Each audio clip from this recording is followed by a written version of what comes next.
Eduardo Bolsonaro deu uma entrevista para a revista Veja, que foi muito importante, principalmente porque ele veio levantando vários pontos que são necessários serem ditos e também até se cacifando como um possível candidato à presidência em 2026. Seja bem-vindo ao canal, aqui é o Oliveira trazendo as principais informações sobre o Brasil e o mundo. Bom, a gente vê aqui, entrevista à Veja, são sucessivos abusos, diz Eduardo Bolsonaro sobre Moraes. Deputado afirma que ministro pratica jogo de cartas marcadas contra seu pai e fala pela primeira vez de forma explícita em concorrer a Planalto. Vamos ver aqui, eu trouxe alguns pontos que são mais importantes, mas eu achei muito importante quem tiver curiosidade para ver a íntegra, né? Saiu lá na Veja. Durante a conversa com a reportagem da Veja, Eduardo não apenas defendeu sua atuação como legítima, como também dobrou a aposta. É claro, esse pessoal vai ter sempre esse viés, jogando algumas pegadinhas para ele e sempre enxergando do lado como se o Moraes ele estivesse fazendo algo que está dentro da lei ainda. Enfim. Como também dobrou a aposta e disse que Alexandre de Moraes se comporta como um tirano, que há perseguição política em curso no Brasil e que as instituições precisam de uma descontaminação. Foi além. Sugeriu que sua saída do Brasil se deu por razões de segurança pessoal e de liberdade política. E tá ficando cada dia mais evidente. O Moraes ele tá deixando tanta ponta solta que tá ficando até difícil defender. E até o Itamaraty já largou a mão do Xandão. A gente vê mais aqui.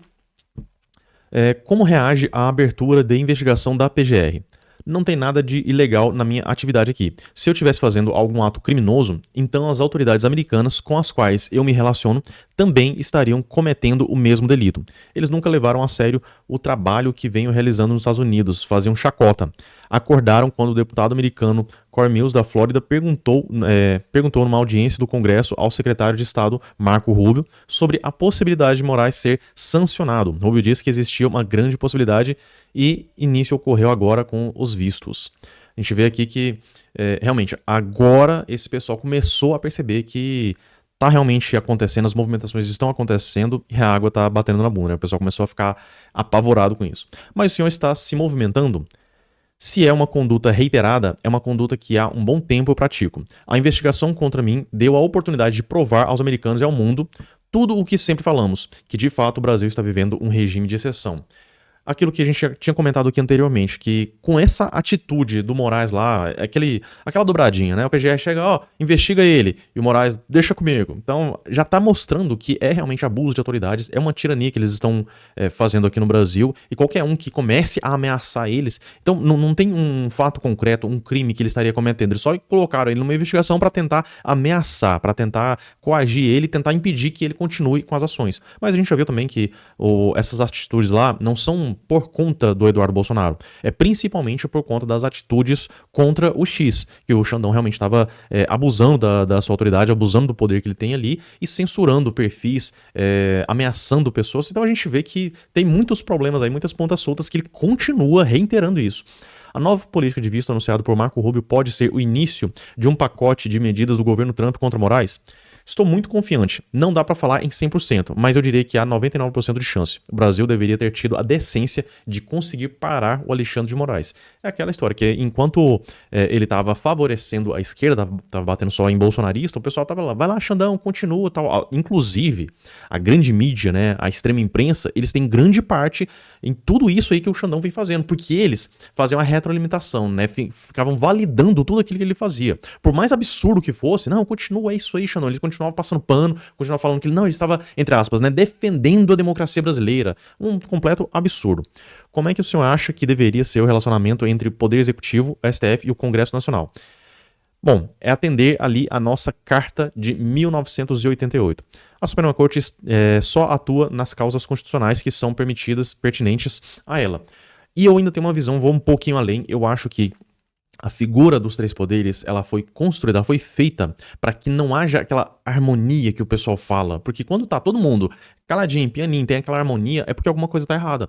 Ou seja, o STF tá validando o executivo, lá a presidência continua passando a mão ali e tal, comprando os votos dos deputados. Então, quando tem essa harmonia, pode ter certeza que tem alguma coisa errada. Agora, quando tá um brigando contra o outro, não precisa fazer isso, o outro fala que não pode dar sua alçada, tudo. Isso é que é o funcionamento dos três poderes, quando um realmente limita a atuação do outro. Agora imagina, por exemplo, no município, que principalmente a questão do prefeito e os vereadores. Se os vereadores estão ali fiscalizando, realmente correndo atrás, impedindo que o prefeito faça coisas que são além da sua alçada ali, verificando se ele está fazendo, está cumprindo aquilo que ele deveria cumprir, aí tá certo. Da mesma forma, o prefeito fica averiguando ali se os vereadores não estão extrapolando, ou seja, existe um certo embate aí. Agora, quando é todo mundo amiguinho, olha, prefeito, pode mandar as leis aí que você quer, a gente passa aqui tudo numa boa, tal, só que eu preciso de algumas ações aqui no meu bairro, faz algumas coisinhas aqui pra mim, tudo. Então, quando tá todo mundo conversando tudo certinho, aí a gente vê que as coisas estão começando a dar errado. A gente vê aqui também, há elogios à atuação do STF a partir de um conceito de que tudo que foi feito em razão da defesa da democracia. Mais uma vez, essa palhaçada que eles colocam aí. Não, pode prender, pode ser contra a democracia, contra a Constituição, desde que seja para, entre aspas, defesa da democracia, né? Todo ditador diz defender a democracia ou um bem maior. Para fazer isso acontecer, eles esmagam as liberdades do seu povo. E é a mais pura verdade. Todo ditador, ele coloca uma justificativa muito bonitinha, com um rótulo muito bonito ali para poder enganar as pessoas, para falar que não, tudo isso que a gente tá fazendo, massacrando as pessoas, ferindo os direitos humanos, cometendo essas tiranias, abuso de autoridade, tudo isso não é em prol de um bem maior, precisamos fazer isso, nós precisamos ir contra a democracia para defender a democracia. Não, então já não existe mais democracia. Então esse absurdo, não. Então todos os erros são justificáveis se a gente disser que é em prol da democracia. Que absurdo é esse? É muita palhaçada, é uma asneira que eles continuam repetindo. É aquela situação, né?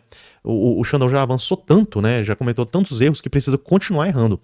Não houve golpe, aí a armadilhazinha que eles jogaram, né? O próprio ministro da defesa do Lula, José Múcio, disse que não foi golpe. Quantas vezes a esquerda já não fez atos muito piores? Já machucaram PMs durante manifestações do MST, tacaram fogo em ministérios e essas pessoas não foram sequer investigadas, né? É claro, a gente tá vendo aí o uso político, né, o circo do STF. Mas há elementos na investigação que mostram que um grupo de militares estavam planejando, inclusive, o assassinato do Lula, Geraldo Alckmin e do próprio Alexandre de Moraes. Como é que isso responde a essas descobertas, né? Descobriram que o motorista do táxi dormiu e impediu o golpe. Olha só, aquela peça de ficção que eles criaram, né? E agora tá desabando, né? Indo por água abaixo, porque era tão frágil, era tão ridículo aquele papo lá, porque cada testemunho que eles chamam desmente um pouco mais aquela peça de ficção dos jagunços da PF. Isso tudo é falácia, é tudo espuma. As pessoas estão pagando o pato para que o Alexandre de Moraes construa narrativa para justificar uma condenação de Jair Bolsonaro. Aquele circo do STF. O senhor tem planos de voltar? Sim, agora para voltar para o Brasil a gente tem que ter uma segurança mínima de um ambiente onde um deputado federal vai poder falar e não ser investigado como eu estou sendo agora. Mais uma verdade, né, que a gente vê. Pensa em ser candidato à presidência da República? Obviamente, se for uma missão dada pelo meu pai, vou cumprir. Inclusive, meu nome já figura entre algumas pesquisas, né? Fiquei feliz, mas eu acho que numa democracia normal, quem deveria ser o candidato é o Jair Bolsonaro, que inclusive lidera diversas pesquisas. Então, esses aqui são pontos importantes que ele trouxe, e mais à frente eu vou comentar um pouquinho. Outro ponto muito importante na vida do brasileiro é a segurança. Que projeto o senhor teria para essa área? Eu visitei, não faz muito tempo, os presídios de El Salvador. Vi de perto o enfrentamento à criminalidade, transformando El Salvador, que era o país mais violento do mundo em 2016, para o mais seguro do hemisfério ocidental na atualidade. Outro ponto muito importante, porque o brasileiro aqui, ele vê essa questão de segurança como algo muito importante, que a gente sente a insegurança na pele, né? Todos os dias aí, o Brasil tem mais homicídios, é mais violento do que países aí que estão enfrentando guerras, né? E aqui, acha que seu pai vai ser preso? Eu acho que a gente vai conseguir reverter a tempo esse julgamento de cartas marcadas. A gente vai conseguir segurar o ímpeto do Alexandre de Moraes, mas se ele optar por esse caminho radical de prender uma pessoa inocente, uma pessoa que não roubou o dinheiro público, uma pessoa que continua tendo a sua vida nos mesmos padrões de sempre, então a gente aqui nos Estados Unidos vai fazer de todo possível para acionar as alavancas do governo para que as autoridades americanas, se assim entenderem, sancionem ao máximo o Moraes e as pessoas financeiramente ligadas a ele. Então são pontos aqui muito importantes que a gente trouxe dessa entrevista do Eduardo Bolsonaro. E o aspecto principal, essa entrevista e tudo que está acontecendo acaba cacifando ele como um presidenciável. Ele pode estar se tornando uma boa opção para candidato a presidente em 2026. Então a gente viu que aquele ataque que fizeram não deixando o Bolsonaro ir para a posse do Trump, que aí a Michelle Bolsonaro teve que ir, levantou o nome dela, ela ganhou holofote nisso. Então a gente vê que o Tarcísio também vem crescendo. Então, e agora o próprio Eduardo Bolsonaro já começa a ser levantado também como uma possibilidade muito forte, porque até então, né, ele tinha uma pontuação boa nas pesquisas, mas agora ele começa a crescer ainda mais o nome dele. Com essa questão da segurança pública, que é uma dor muito forte e presente na vida do cidadão brasileiro, isso aí já começa a chamar mais atenção. E ele coloca como um defensor das liberdades, da liberdade de expressão, um defensor do fim da tirania. E isso coloca ele num posicionamento assim, muito importante, que é provavelmente a Michelle, caso seja candidata, ela não tem tanto essa... tem várias vantagens do nome dela, mas ela não teria essa vantagem toda de ser esse pulso firme contra a bandidagem e tudo isso. E agora, o próprio Eduardo Bolsonaro tem esse levantamento aí, que as coisas, sendo também contra esse sistema podre e carcomido que a gente vê, ele se coloca como um nome assim, muito forte para a presidência em 2026. Então a gente vai ver, e o fato dele ter colocado aqui, quem seria o candidato ideal? Se a gente tivesse realmente uma república funcional, né, uma democracia funcionando de verdade, o candidato seria Jair Bolsonaro, ponto. Agora, se me for colocada essa missão, eu vou aceitar de bom grado. Isso aí eu acho que foi muito importante, cacifando o pai dele, realmente não querendo roubar os holofotes e tudo isso. Eu achei uma entrevista assim, muito importante, fatos que precisam ser levantados realmente, e colocando o nome dele aí mais forte a cada dia. Gostaria de saber a sua opinião a respeito desse assunto, você pode deixar aqui no campo dos comentários.